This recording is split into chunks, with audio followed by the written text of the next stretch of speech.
Pourquoi ne pas considérer le marché du travail comme un marché comme tous les autres? L'analyse marketing devient donc un outil particulièrement adapté pour étudier les opportunités et vous aider à trouver votre niche. L'approche marketing consiste à déterminer les besoins des marchés cibles et à produire des satisfactions plus efficacement que les concurrents.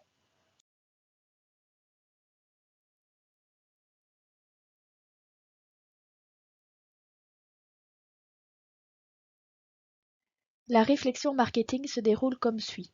Comprendre les besoins du marché, comprendre la place laissée par les concurrents, concevoir le produit en fonction des souhaits des utilisateurs, tester le produit, communiquer, puis revenir en arrière en vous remettant en question et recommencer à partir du point 1.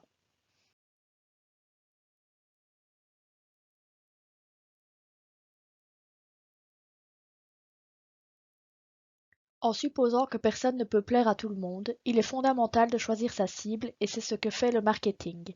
Toute son analyse est basée sur la recherche, donc la recherche est le point de départ de votre recherche d'emploi.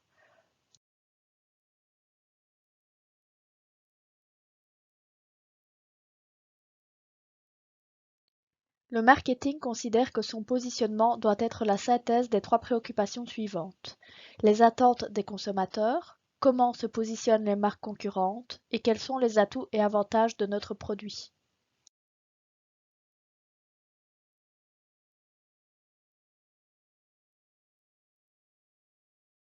Ensuite, si nous procédons par analogie avec le marché du travail, nous pouvons procéder de la même manière avec les attentes des employeurs, comment les autres demandeurs d'emploi se positionnent-ils et quelles sont vos forces et vos atouts.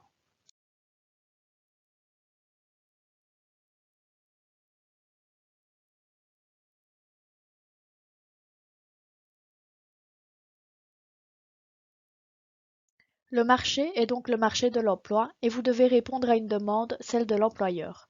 Avec plusieurs profils comme le vôtre qui sont en concurrence, un demandeur d'emploi est comme un produit à la recherche de son marché. La démarche marketing est toujours basée sur des études préalables. Vous devez donc chercher à avoir une bonne connaissance du marché du travail, puis déterminer sur quel segment vous allez concentrer vos recherches et ainsi cibler spécialement les employeurs qui pourraient être intéressés par vous.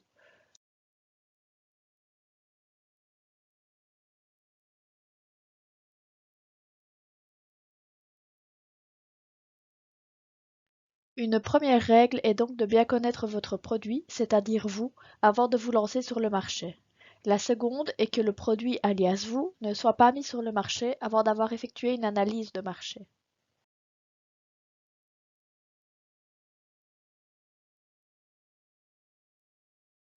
Pour vous connaître, vous devez donc réaliser des évaluations individuelles, puis étudier le marché du travail afin de pouvoir clairement identifier votre objectif qui sera votre projet professionnel réaliste.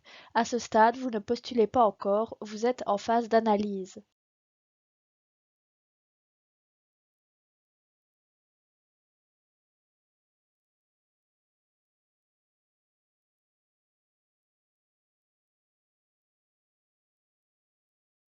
Commencez par lister vos atouts. Au cours de vos études, vous avez fait plus dans votre vie que simplement étudier vos cours. Ce sont ces activités secondaires, parfois un petit rien, qui vous démarquent et qui vont susciter l'intérêt et qu'il faut exploiter. Ne négligez rien. Votre diplôme est commun puisque vos concurrents ont le même, mais pas les connaissances supplémentaires comme les cours optionnels, le travail personnel, les stages, le travail de fin d'études, les voyages que vous avez faits, etc. L'expérience en dehors des études comme les emplois d'étudiants, les cours ou les formations suivies au-delà du programme, de langue par exemple, les loisirs, etc. Tout ce qui fait de vous la personne que vous êtes actuellement.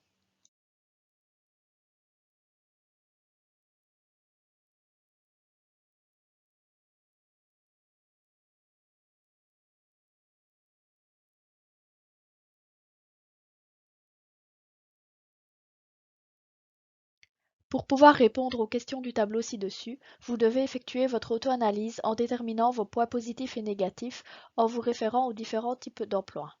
Du côté positif, notez l'adéquation entre vos caractéristiques personnelles et les exigences d'un emploi particulier, et du côté négatif, les contradictions et les contraintes, telles que la mauvaise santé et un travail épuisant, ou une personnalité introvertie et un travail commercial, etc.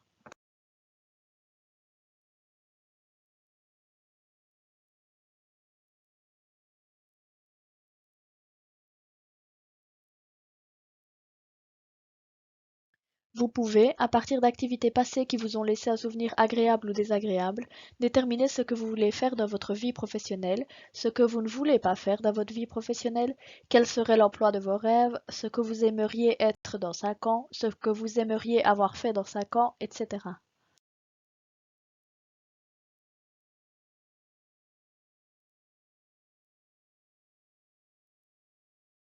Essayez simplement d'être clair avec vous-même sur la priorité que vous souhaitez donner aux attentes suivantes de votre travail.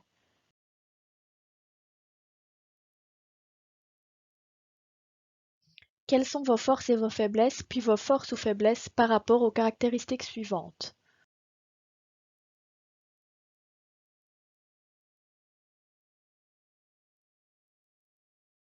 Ensuite, vous devez comparer l'auto-évaluation que vous avez faite avec les opinions de personnes qui vous connaissent bien.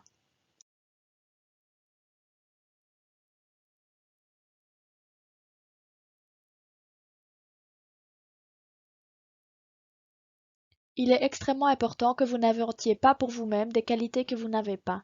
Si le recruteur est un professionnel, il s'en rendra compte, mais même si vous êtes engagé, les choses ne se passeront pas bien, car on attendra de vous des qualités que vous n'avez pas. D'autre part, il faut présenter vos vraies qualités et vos faiblesses à votre avantage.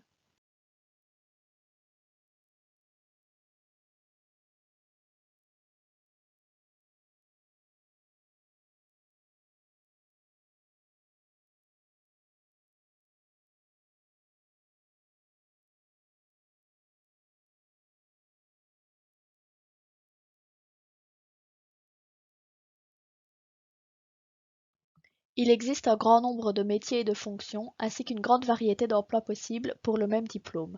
Mais tous les emplois sont différents et ont des niveaux d'exigence différents et nécessitent des qualités différentes de la part des candidats. Vous ne devez donc pas postuler pour tout et n'importe quoi.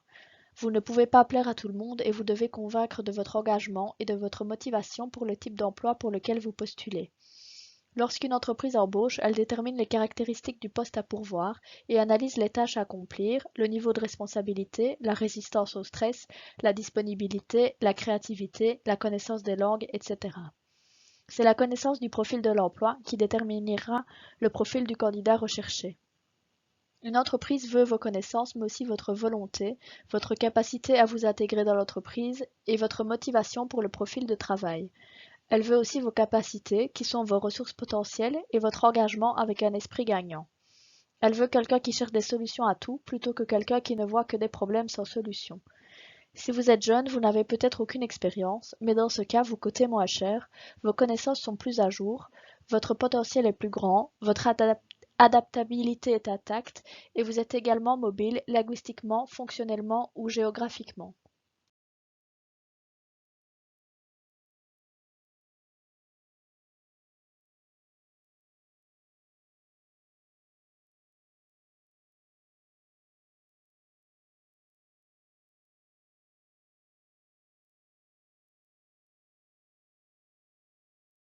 Rappelez-vous que les entreprises préfèrent les candidats qui savent ce qu'ils veulent et qui ont donc un plan de carrière réaliste plutôt que d'être prêts à faire n'importe quoi. Elles veulent des candidats qui s'intéressent à l'entreprise et qui ont recherché des informations à ce sujet et sur le poste proposé. Les recruteurs préfèrent les candidats qui ont confiance en eux, en leur choix, et qui sont en mesure de justifier leur projet de carrière par des faits, tels que des caractéristiques de personnalité, des expériences, des intérêts et des motivations. Elle recherche des candidats désireux d'apporter une contribution utile à l'entreprise et qui donc se présentent comme des prestataires de services et non comme des demandeurs d'emploi. Vous pouvez également savoir ce que les entreprises attendent en interrogeant les gens autour de vous ou des conférenciers ou des participants à des salons professionnels ou à des foires. Vous pouvez également mener des enquêtes directes auprès des entreprises. Rappelez-vous que vous êtes d'abord un demandeur d'emploi à temps plein et à ce stade, vous êtes toujours à la recherche d'informations et pas encore à la recherche d'un emploi spécifique. Il faut savoir écouter les méthodes de recrutement des entreprises et toujours se poser la question suivante. Correspondez-vous au profil recherché? Les réponses vous aideront à optimiser votre candidature. Faites aussi l'effort de trier, prioriser et synthétiser les informations. Ce n'est que lorsque vous avez réalisé votre plan de carrière réaliste que vous savez ce que vous voulez et que la recherche active d'emploi peut commencer.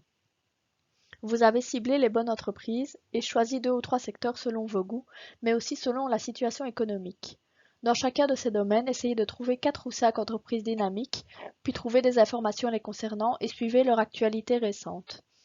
L'étude du marché du travail passe par 4 étapes.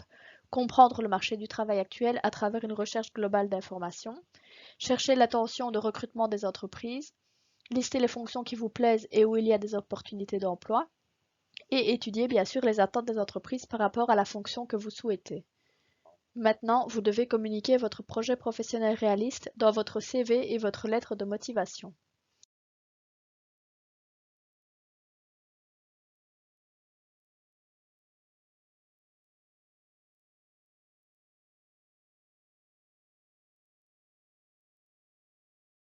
Créer une section compétences, compétences sociales et attribuer une note de 3 à 5 à des compétences générales nommées précisément et illustrez-les avec de brèves preuves tangibles.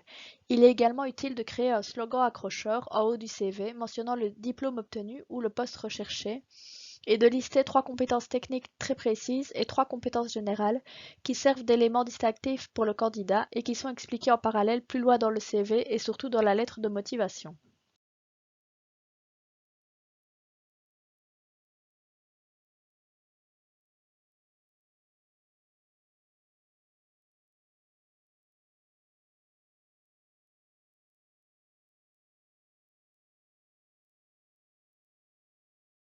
Voici quelques-unes des qualités souvent requises.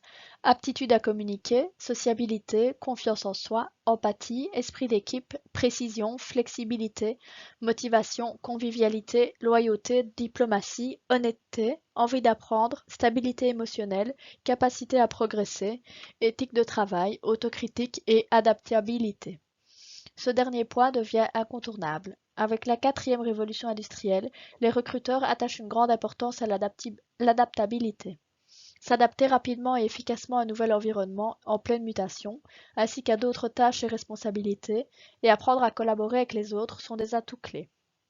Attention, comme nous l'avons évoqué plus tôt, n'inventez pas des qualités que vous ne possédez pas, mais mettez en avant celles qui vous caractérisent.